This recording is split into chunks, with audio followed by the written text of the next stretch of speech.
Boa noite, dia 23/6/2026. Vamos o nosso estudo hoje, continuando com o bem e o mal, né? Primeiro vamos fazer a nossa conexão com a espiritualidade, ok? Então vamos lá. Amado Mestre Jesus, bom Espírito presente aqui nesse momento, agradecido por tudo que tem feito na nossa vida. Obrigado por essa oportunidade de estudo, obrigado por esses nossos irmãos encarnados que estão presentes aqui, nos ajudando, nos auxiliando.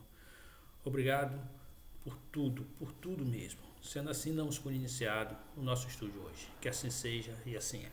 Bom, na pergunta 639 é a seguinte: não sucede frequentemente resultar o mal que o homem pratica da posição que os outros homens o colocam? Quais nesses casos ocupados? Aí ele responde assim: o mal recai sobre quem lhe foi o causador. Nessas condições, aquele que é levado a praticar o mal pela posição em que seu semelhante coloca tem menos culpa do que os que assim procedendo ou ocasionaram. Porque cada um será punido não só pelo mal que haja feito, mas também pelo mal a que tenha dado lugar. Ou seja, a pessoa, né, pratica o mal e aquela pessoa acaba ficando numa situação dele começar a praticar o mal, né? Mas o mal que ele pratica muitas vezes foi ocasionado porque ele não teve opção. Vamos lá, uma pessoa prejudicou ele, tomou a casa dele, tomou o emprego dele, essa pessoa foi morar na rua, né? Tá com fome, tá com tudo. O que ele vê, ele entra dentro do supermercado, de repente faz um roubo, de repente entra numa padaria, de repente rouba alguma coisa para comer. Ele é culpado? Sim, mas quem provocou essa situação dele é mais culpado do que ele. Não que ele não vá pagar, ele vai ter que pagar, porque ele poderia arrumar outros meios, mas só que naquele momento em que ele está, né, desalinhado, está atordoado, ele não está nem mais pensando, o ódio entrou para dentro dele, a raiva, a vontade de se vingar, ele praticamente, né, saiu da sua posição, né, de um ser pensante para ser um ser revoltante, né? Então, ele quer fazer alguma coisa, ele precisa se alimentar, de repente começa a roubar, de repente se entrega a droga, de repente se entrega a bebida e já começa a fazer coisas que não são dele, mas foi causado por alguém. E esse causador, que não teve piedade, né, vai responder por isso. É a mesma coisa daquele que o cara tinha uma dívida muito grande, chega perto do rei, pede, o rei vai e perdoa a dívida dele. De repente ele encontra, né, uma pessoa que deve a ele e não tem pena dessa pessoa não. Olha só, ele foi perdoado pelo rei, mas não perdoa o seu semelhante que o deve, né? E os dois são levados diante ao rei. E o rei fala: eu não acabei de perdoar as suas dívidas, como que você agora não perdoa a dívida dele? E faz a justiça, ou seja, bota ele preso. Porque o rei teve piedade com ele, ele não teve piedade com o semelhante. Ou seja, Deus nos dá a oportunidade de ter as coisas e muitas vezes a gente esquece fazendo mal aos outros. Ok?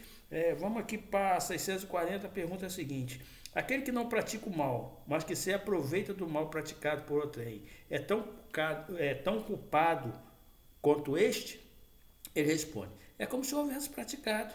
Aproveitar do mal é participar dele. Talvez não fosse capaz de praticá-lo, mas desde que achando feito dele tira partido, é que o aprova e que o teria praticado se puder ou se ousar. Ou seja, aquelas pessoas que muitas vezes a pessoa fala assim: eu não sou ladrão, eu não roubo nada de ninguém, mas às vezes compra o roubo, é a mesma coisa se tivesse roubado. Ah, eu não matei ninguém, mas se você mandou, ou se você fez uma fofoca e essa fofoca provocou a morte de alguém, você é um criminoso, né? Se você não estrupou uma pessoa, mas botou na cabeça de alguém: ah, aquela menina tá tão linda, novinha, não sei o que, se fosse eu, se eu tivesse coragem, eu fazia um negócio com ela. O cara ouve aquilo e faz, é como se você tivesse feito. Então a gente precisa ter muito cuidado com aquilo que a gente compra na mão dos outros, aquilo que a gente fala perto dos outros, né? Porque quando acontece, aquilo pode ter vindo de você, né? Por que existe o ladrão? Porque alguém compra o roubo. Quem compra o roubo vai ter ladrão, né? Por que existe o criminoso? Porque alguém contrata alguém para matar. Ou porque a lei não é usada como deveria ter sido usado. Ok? Vamos agora para 641, a pergunta seguinte: será tão repreensível quanto fazer o mal ou desejá-lo?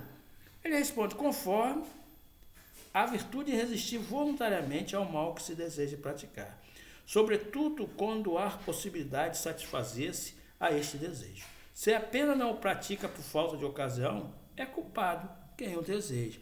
Ou seja, quando você desejar alguém, né?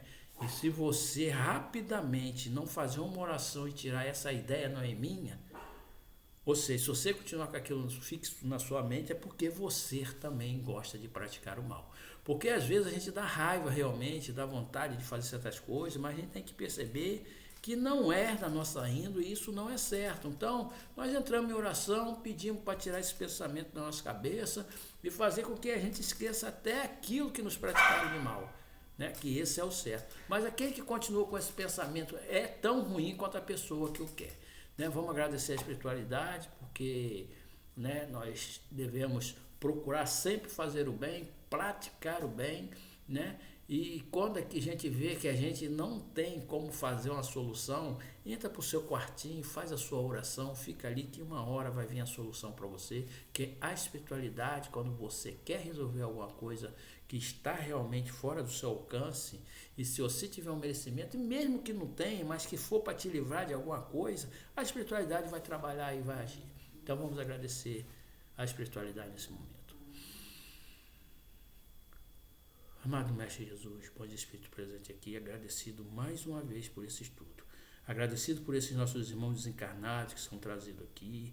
Agradecido por esses nossos irmãos encarnados que nos ouvem. Muito obrigado. Sendo assim, damos como término nosso estudo de hoje. Que assim seja e assim é.